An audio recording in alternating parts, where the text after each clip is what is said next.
আমি একজন হিন্দু মানুষ হয়ে আমার এই কথাটা বলা ঠিক হবে কিনা জানি না, তবুও বলতেছি।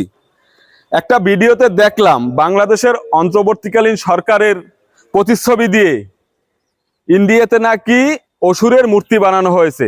এটা আসলে কতটা সত্য কতটা মিথ্যা সেটা আমি জানি না। এটা এআইরও ভিডিও হতে পারে। যদি সত্য হয় তাহলে এর আমি প্রতিবাদ এবং নিন্দা জানাই। আর দেখলাম একটা হুজুরে তার ওয়াজে বলতেছে দুর্গাপূজা উপলক্ষে ডক্টর মোহাম্মদ ইউনূসের মূর্তি বানানো হয়েছে, সেই মূর্তি মন্দিরে রেখে এই বছর পূজা করানো হবে। আমি আরো বেশি ব্যথিত হলাম যে কোনো হিন্দু ভাইকে দেখলাম না যে ডক্টর মোহাম্মদ ইউনূসের যে মূর্তি বানানো হয়েছে এইটার ব্যাপারে একটা প্রতিবাদ করতে। আমি কোনো হিন্দু ভাইদের দেখলাম না যে বাংলাদেশের কোনো হিন্দু নাকি এর কোনো প্রতিবাদ জানায় নাই।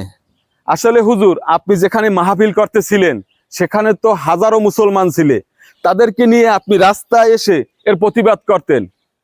তবে হুজুর, আমি আপনাকে একটা কথা বলতে চাই, অনলাইনে প্রতিবাদ করা যায়, বাস্তবে কিন্তু নয়। যদি প্রতিবাদ করতে হয় তাহলে এই রাস্তায় এসে করেন। এটা নিয়ে হিন্দু মুসলমানদের মধ্যে দ্বন্দ্ব নাহি লাগাবেন। ধন্যবাদ।